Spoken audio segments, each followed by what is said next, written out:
আসসালামু আলাইকুম রাহমাতুল্লাহ। মহান আল্লাহ সুবহানাহু ওয়া তাআলা মানুষ সৃষ্টি করেছেন, বানিয়েছেন তাদের সৃষ্টির সেরা করে। মহান আল্লাহ পবিত্র কুরআনের অনেক স্থানে অপছন্দের ব্যক্তিদের কথাও তুলে ধরেছেন। তিন ধরনের ব্যক্তিকে আল্লাহ সুবহানাহু ওয়া তাআলা ভালোবাসেন না।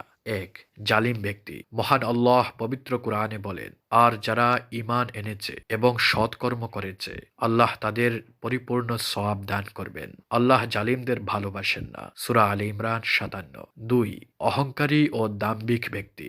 মহান আল্লাহ পবিত্র কুরআনে বলেন, এবং মানুষের সামনে অহংকারে নিজ গাল ফুলিও না এবং ভূমিতে দম্ভ ভরে চলো না।